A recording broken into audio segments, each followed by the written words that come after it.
Sir क्या कहेंगे, चुनावी शंखनाद हो चुका है? नहीं, देखिए, नरेंद्र मोदी जी की जो नीति हैं, हमारी डबल इंजन की सरकार ने जो काम किया है, गरीब तक डायरेक्ट लाभ पहुंचाने का काम ये पहली बार हुआ।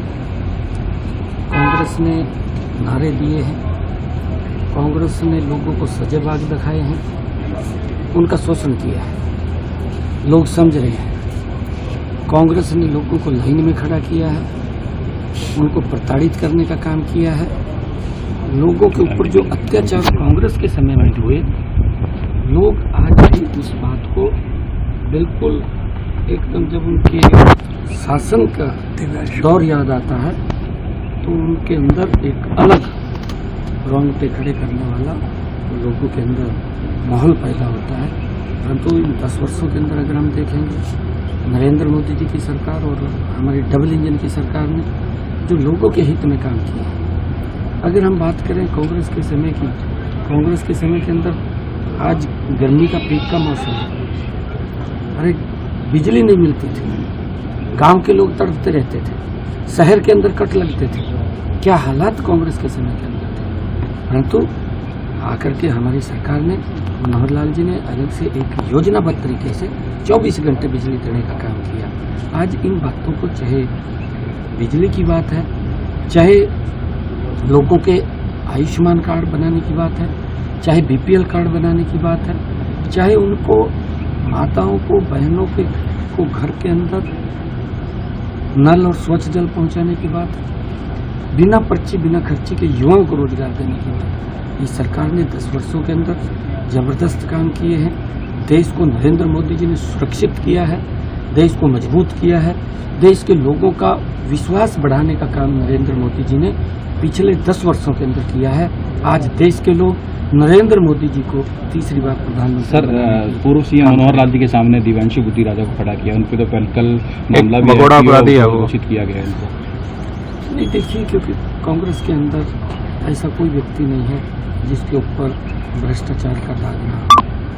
जो उसको गाली भी देते थे, कांग्रेस उनको भी गले लगाने का काम करती है। जो लोग ये बात बोलते थे मंचों पर खड़े होकर के कि हम कट्टर ईमानदार हैं, हमारी पार्टी कट्टर ईमानदार है, वो कांग्रेस से भी ज्यादा भ्रष्टाचारी निकले। वही लोग ये बात बोलते थे, उनकी वीडियो जारी है कि अगर सोनिया गांधी की ईडी जांच कराई जाए तो वो जेल में चली जाएगी, उसके ऊपर मुकदमा दर्ज होगा। वही लोग बोलते थे। और वो लोग ये बोलते थे कि मुझे मुख्यमंत्री बनाओ, मैं शीला दीक्षित को अंदर कर दूंगा, उसने भ्रष्टाचार किया है। और वही उससे ज्यादा भ्रष्टाचारी निकला, स्वयं जेल में चला गया। आपके सामने है जो लोग, क्योंकि ये हमारे हरियाणा के अंदर समझते हैं लोग, एक कहावत है कि हाथी के दांत खाने के और दिखाने के और। इससे कांग्रेस, जो व्यक्ति कांग्रेस को गाली देता था, कांग्रेस ने उसको गले लगा लिया। इस प्रकार का वातावरण लोग समझ रहे हैं कि भ्रष्टाचारी लोग हैं और ये लोगों को परेशान करने वाले लोग हैं। आज तो चुनाव है, चुनाव के समय सजेबाग दिखाते हैं, परंतु चुनाव के बाद उन्हीं लोगों का शोषण करते हैं लोग। कांग्रेस कह रही है कि मनोहर लाल जी, नायब सिंह सैनी जी हरियाणा में जो विकास है उसके नाम पर वोट नहीं मांग रहे, वो मोदी के नाम पर वोट मांग रहे हैं। और जबकि कांग्रेस हुड्डा के नाम पर वोट मांग रहे हैं। हम हर जगह बात करते हैं, हम उसकी तुलना भी करते हैं, हुड्डा शासन की भी करते हैं। हुड्डा के शासन में 2 रुपए का चेक, 5 रुपए का चेक किसानों को मिलता था, हम बताते हैं। मनोहर लाल जी ने 267 करोड़ रुपया हुड्डा का ही तो किसानों को उसका मुआवजे के तौर पे जो रुका पड़ा था, मनोहर लाल जी ने दिया है। और इन्होंने 1100 करोड़ रुपया 10 वर्षों के अंदर दिया। और हमारी सरकार ने 12,500 करोड़ रुपया किसानों की अगर फसल का खराबा हुआ है तो किसान तक पहुंचाने का काम किया है।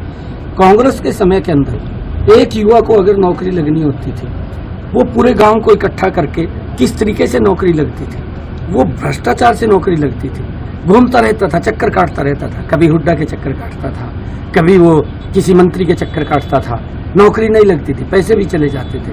परंतु ये सिस्टम हमारी सरकार ने बैठाया है कि आज बिना पर्ची बिना खर्ची के युवाओं को रोजगार मिला, आज युवाओं को विश्वास बढ़ा है। मैंने कहा है कि आज युवाओं का विश्वास। जो टिकटें कांग्रेस की घोषित हुई है, उसको नहीं लगता कि अभी भी हुड्डा चाह रहे हैं कि मेरा दबदबा, क्योंकि एसआर के गुट को एक साइड में रखा? हाँ, बिल्कुल है ये तो, क्योंकि दोनों के दो गुटबाजी तो स्पष्ट नजर आ रही है। क्योंकि उसके अंदर भूपेंद्र सिंह हुड्डा का उसमें ज़्यादा रोल रहा है, परंतु उनका आंतरिक मामला है, उसके अंदर हमारा कोई लेना देना नहीं है। परंतु कांग्रेस पार्टी, ये जो इनका आपस में द्वेष है, कांग्रेस पार्टी में जो आपस में गुटबाजी है वो उसके शिकार है और लोग उस बात को समझे। लंबे समय तक मंथन करने के बाद 3 महीने लगातार हो गए, कभी बोलते थे कि हम नवरात्रों के अंदर जारी करेंगे, फिर बोलते थे फिर करेंगे जारी। बड़े मंथन के बाद आखिर उन्होंने से प्रविष्ट किया। दुष्यंत चौटाला कह रहे हैं जांच करा रहे हैं, जांच से डरता नहीं हूँ, सब पाक दामन साफ निकलूंगा। बार बार दुष्यंत को नहीं, मैं आरोप नहीं लगा रहा, ना मैंने आरोप लगाए, मैंने आरोप नहीं लगाए। आपने कहा कि उसकी शिकायत आई है, जांच करें। नहीं, मैंने आरोप नहीं लगाए। वो दुष्यंत जी को पूछना चाहिए कि उसके विधायकों ने, मैंने ये कहा भी उसके विधायकों ने विधानसभा के अंदर उसके ऊपर कई प्रकार के आरोप लगाए, उसके विधायकों ने लगाए, हमने नहीं लगाए। हम नहीं कह रहे, अगर वो कोई इस प्रकार की बातें करते हैं, जैसा जैसा समय आएगा वो